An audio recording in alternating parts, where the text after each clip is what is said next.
வணக்கம் மக்களே, இது உங்கள் பாடறிவோம் படிப்பறிவோம். இந்த வார டீச்சிங் எபிசோட் கொஞ்சம் ஒரு வித்தியாசமான ஜானர், ஒரு மூட் சாங் அந்த மாதிரி ஒரு பாடல் தான் பார்க்க போகிறோம். பொதுவாக இந்த மூட் சாங் அப்படின்னா எல்லாருக்கும் ஞாபகம் வருது பொன்மேனி உருகுதே, நேத்து ராத்திரி அம்மா அந்த மாதிரி. இது பொதுவாக எஸ்பிபி, எஸ் ஜானகி இந்த டீம் இருக்கு பாருங்க. இவங்க ரெண்டு பேரும் எந்த மாதிரி பாடல்கள் சிறப்பாக பாடுவாங்க அப்படிங்கிறது நம்மலாம் பல பாடல்கள் கேட்டிருக்கோம்.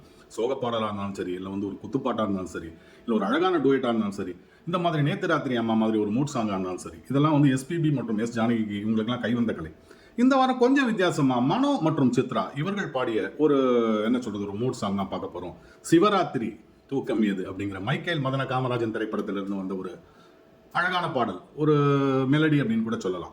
சரி, படத்தை பத்தி பேசிட்டு அப்புறம் பாடலை பத்தி வரலாம். அந்த படத்தை பத்தி நம்ம ஏற்கனவே சில பாடல்கள் கற்றுக் கொடுக்குறப்ப பேசிட்டோம். மைக்கேல் மதன காமராஜன் அந்த 4 வேடங்கள்ல கமல் 4 விதமான கமலா தான் தெரிஞ்சாரே தவிர வேற யாருமே அந்த வித்தியாசம் கண்டுபிடிக்காத அளவுக்கு அவருடைய உடல் மொழியாக இருக்கட்டும், இல்லை அவருடைய ஸ்லாங்காக இருக்கட்டும், அவ்வளோ அழகாக செஞ்சிருந்தாரு. அந்த ஒரு காமேஸ்வரனாக இருக்கட்டும், இல்லை மைக்கேலாக இருக்கட்டும், இல்லை மதனாக இருக்கட்டும், இந்த மாதிரி ராஜு அப்படின்னு சொல்லிட்டு அந்த மெட்ராஸ் பாஷை பேசிக்கிட்டு இதில் என்னன்னா அந்த ஒரு மைக்கேல் அப்படிங்கிற கேரக்டர் அவர் ஒரு தனியான ஆள். அதனால அவருக்கு பாடல்கள் வைக்கவில்லை. பாக்கி 3 கமலுக்கு ஜோடி இருக்காங்க. ஊர்வசி காமேஸ்வரனுக்கு இருந்தனால ஒரு சுந்தரினியும் சுந்தரினாலும் வச்சாச்சு. ரம்பம்பம் குஷ்புக்கும் அந்த ராஜுக்கும் வச்சாச்சு. சரி, சிவராத்திரி முக்கியமா அந்த மதன், அந்த ஃபாரின் ரிட்டர்ன் அந்த ஒரு கேரக்டருக்கு ஒரு பாட்டு, அது வழக்கம் போல ஒரு டூயட் வைக்கணும் அப்படிங்கிறதுக்காக. ரூபினி வேற ஹீரோயின், அவங்க கவர்ச்சியான பாடல்கள் தான் ரூபினி கொஞ்சம் செட் ஆவாங்க. செகண்ட் ஹாஃப்ல படம் கொஞ்சம் தொய்யறப்போ அப்படி சும்மா ஒரு கிளுகிழப்பு மூட்டணும் அப்படிங்கிறதுக்காகவே இந்த பாடல் வைத்திருந்தார்கள். ரொம்ப அதாவது விரசமாக இருக்காது இந்த பாடல். அவர் ரொம்ப அழகாகவும் நேர்த்தியாகவும் எடுத்திருப்பார் சங்கீதம் சீனிவாசராவ் அப்படின்னு சொல்லணும்.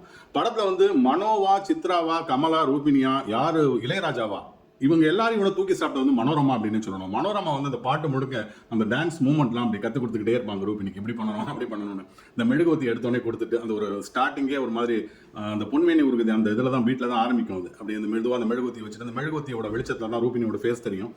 அந்த கமல் அந்த ஒரு ஸ்டிக் வச்சு டப்புனு அந்த ஸ்விம்மிங் பூலில் போடுவார். இதெல்லாம் ரொம்ப நேர்த்தியாக கையாண்டிருப்பாங்க அப்படின்னே சொல்லணும்.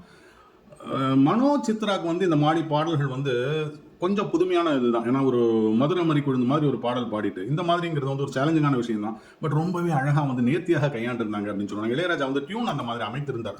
இந்த உசுப்பெல்லாம் சித்ராவுக்கும் புதிதாக இருந்தது, அழகாக செஞ்சிருந்தாங்க. மனோவுக்கும் கொஞ்சம் புதுசு தான், அவரும் ரொம்ப பிரமாதமாக பண்ணியிருந்தாரு.